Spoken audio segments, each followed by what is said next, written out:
Tension তো must, আর একটা tension তো কমন, যেটা সবাইরই আছে।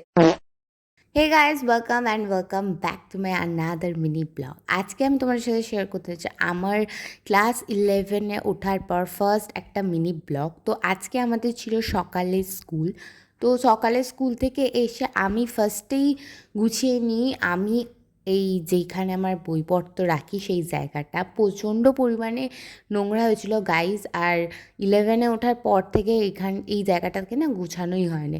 তো ভালো করে পরিষ্কার পরিচ্ছন্ন করে আমি এখানটা আরও ভালো করে গুছিয়ে রাখছিলাম। তো যারা জানো না আমি কী কী সাবজেক্ট কম্বিনেশন নিয়েছি, আমি নিয়েছি সায়েন্স, আর সায়েন্সের মধ্যে আমি নিয়েছি physics, chemistry, math with computer science. আর তারপরে আমি খেতে বসে যাই চান করে, অ্যান্ড চান করে খেতে খেতে হয়ে যায় বিকাল। চান করে ভাত খেয়ে আমি চলে যাই একটুখানি পড়াশোনা করতে, বসি ফিজিক্স। তো ফিজিক্সের এখানে আমাদের প্রজেক্ট দিয়েছিল করতে। তো সেটা প্রজেক্টে যেহেতু 20 নাম্বার থাকে, তো সেটা তো আগে কমপ্লিট করতেই হবে। আমাদের যাদের যাদের ফিজিক্সের প্রজেক্ট হয়ে গেছে আমাকে কমেন্টে জানিও কীরকম প্রজেক্ট দিয়েছিল, সেটাও জানিও ফিজিক্সের। আর কীরকম পড়াশোনা চলছে তোমাদের সেটাও জানিও। আমার তো খুব খারাপ চলছে। তো গাইজ, একটু আগেই আমার প্র্যাকটিক্যাল কমপ্লিট হলো। আর তোমরা দেখে ভাবছো হয়তো যে আমি আবার জামা চেঞ্জ করে কোথা থেকে চলে এলাম। তো আমার ওই জামাটাতে আমার ভাই জল ফেলে দিয়েছে, তো সেই জন্য আমি আবার এই জামাটা পরে এলাম। তো তোমার কি বলো না, হ্যাঁ, তো তোমরা অনেকেই আমার এই একটা কথা, জাস্ট একটা কথাতে রিলেট করতে পারবে।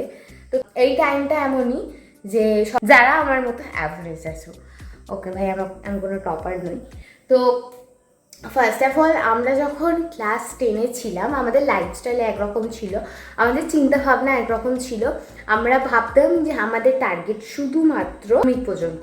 বাট আমরা যখনই মাধ্যমিক পাস করে আমরা 11-এ উঠলাম, তখন আমাদের যে যার টার্গেট আলাদা আলাদা হয়ে গেল। কেউ জেই দেবে, কেউ নিট দেবে, কেউ নিজের প্রিপারেশন নিচ্ছে, কেউ জেই প্রিপারেশন নিচ্ছে, কেউ বা অন্য কোনো কিছু নিয়ে ভাবছে, অন্য কোনো কেরিয়ার অপশন নিয়ে ভাবছে।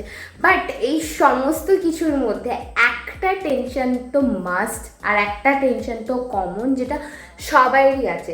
সেটা হচ্ছে কেরিয়ারে আদৌ কি কিছু করা যাবে কি, আদৌ কি আমি যে সাবজেক্ট কম্বিনেশন নিয়েছি তাতে কি আমার কেরিয়ারটা হবে, আমি কি কেরিয়ারে সাকসেস পাবো। তো তোমাদের মতো আমারও এরকম চিন্তা আছে। তো যারাই এখানে 11 আছো তারা বুঝতে পারছো আমি কি ঠিক বলতে চাইছি তোমাদেরকে। আর তো এই ভিডিওটার বানানোর একটাই মোটিভ যে আমিও তোমাদের মতো তোমাদেরকে জানানোর জন্য যে আমিও তোমাদের মতো একটা 11-এর স্টুডেন্ট। তাহলে আমিও যদি একটা অ্যাভারেজ স্টুডেন্ট হয়ে, তো তোমরা কেন পারবে না, তোমরাও পারবে আমার মতনই, আমার থেকেও ভালো পারবে। তো এটাই বলার জন্য আজকে এই ভিডিওটা বানানো। আর দেখো, এখন আমি আছি আমাদের ওপর ঘরে, কিউট টু কিউট ডল।